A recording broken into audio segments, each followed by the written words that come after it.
కూతురును పార్లమెంటుకు పంపాలన్న ఆయన కల నెరవేరుతుందా? లోక్సభ పరిధిలోని అన్ని అసెంబ్లీ సెగ్మెంట్లలో తన పార్టీ ఎమ్మెల్యేలే ఉన్నా కూడా గెలుపు కష్టమేనా?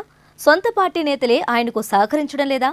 ఎన్నికల వేళ ఆయన పార్టీ మారి తప్పు చేశారా? ఇంతకీ ఎవరైనా ఏంటా కథ తెలుసుకోవాలంటే ఈ స్టోరీ చూడాల్సిందే.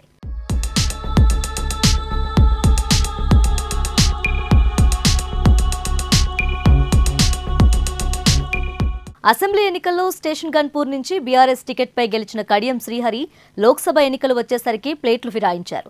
తన కూతురుకు బీఆర్ఎస్ వరంగల్ ఎంపీ టికెట్ ఇచ్చినప్పటికీ కాదనుకొని కాంగ్రెస్లో చేరారు. బీఆర్ఎస్లో ఉంటే తన కూతురు కావ్య గెలుపు కష్టమని భావించి ఆమెతో కలిసి హస్తం కండువా కప్పుకున్నారు. వరంగల్ లోక్సభ నియోజకవర్గం పరిధిలోని అన్ని అసెంబ్లీ స్థానాల్లో కాంగ్రెస్ ఎమ్మెల్యేలు ఉండడంతో కావ్య ఈజీగా గెలుస్తారని కడియం భావించారు.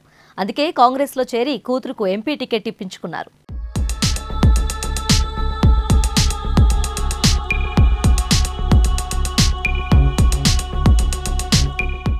లోక్సభ ఎన్నికల్లో గెలుపు కోసం తండ్రి కూతుళ్లు తెగ కష్టపడుతున్నారు. అయితే కాంగ్రెస్ ఎన్నికల సన్నాహక సమావేశాలు కడియం ఫ్యామిలీకి తలనొప్పిగా మారాయన్న టాక్ వినిపిస్తుంది.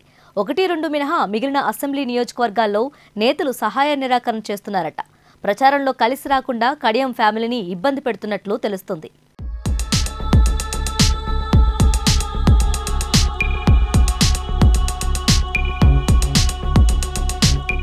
వరంగల్ లోక్సభ పరిధిలోని 7 అసెంబ్లీ స్థానాల్లో కాంగ్రెస్ ఎమ్మెల్యేలే ప్రాతినిధ్యం వహిస్తున్నారు.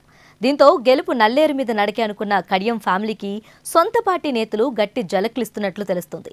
ఇటీవల స్టేషన్ గన్పూర్లో నిర్వహించిన ఎన్నికల సన్నాహక సమావేశం రసాభాసగా మారింది. స్టేషన్ గన్పూర్ ఇన్ఛార్జ్ ఇందిరా, కడియం శ్రీహరి వర్గాల మధ్య ఘర్షణ చెలరేగింది. దీంతో సమావేశం మధ్యలోనే కడియం శ్రీహరి, కావ్య అక్కడి నుంచి వెళ్లిపోయారు. అంతకుముందు పలుచోట్ల జరిగిన సమావేశాల్లోనూ వారికి ఇటువంటి పరిస్థితి ఎదురైంది. దీంతో కడియంకు ఓటమి భయం పట్టుకుందనే గుసగుసలు వినిపిస్తున్నాయి.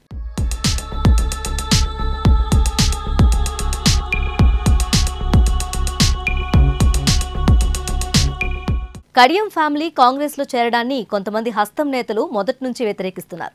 గత అసెంబ్లీ ఎన్నికల్లో కాంగ్రెస్ ఓటమికి కారణమైన బీఆర్ఎస్ నాయకులను పార్టీలో చేర్చుకోవడంపై కాంగ్రెస్ శ్రేణులు గుర్రుగా ఉన్నాయి. ఈ క్రమంలోనే ఎన్నికల సన్నాహక సమావేశాల్లో కడియం శ్రీహరి, కావ్యకు చేదు అనుభవాలు ఎదురవుతున్నాయి. కాంగ్రెస్ అధిష్టానం చెప్పినా పార్టీ శ్రేణులు మాత్రం కడియం ఫ్యామిలీని వ్యతిరేకిస్తున్నారనే టాక్ నడుస్తుంది. దీంతో ఏం చేయాలో తెలియక కడియం తలపట్టుకుంటున్నట్లు తెలుస్తుంది.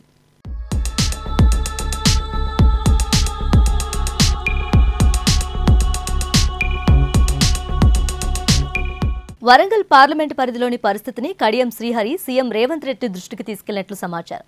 దీంతో రంగంలోకి దిగిన రేవంత్ పార్లమెంటు పరిధిలోని ఎమ్మెల్యేలతో మాట్లాడి కడియం కావ్య గెలుపునకు సహకరించాలని ఆదేశించినట్లు తెలుస్తోంది. రేవంత్ ఎదుట ఎమ్మెల్యేలు ఓకే చెప్పినప్పటికీ కడియం ఫ్యామిలీకి సహకరించడం కష్టమనే గుసగుసలు వినిపిస్తున్నాయి. ఎమ్మెల్యేలను పక్కన పెడితే దిగువ స్థాయి నేతలు ఏమాత్రం సహకరిస్తారనేది క్వశ్చన్ మార్క్గా మారింది. ఈ క్రమంలో తన కూతురు పార్లమెంటుకు పంపాలన్న కడియం కల నెరవేరుతుందా లేదా అనేది ఓరుగల్ పొలిటికల్ సర్కిల్లో హాట్ టాపిక్గా మారింది.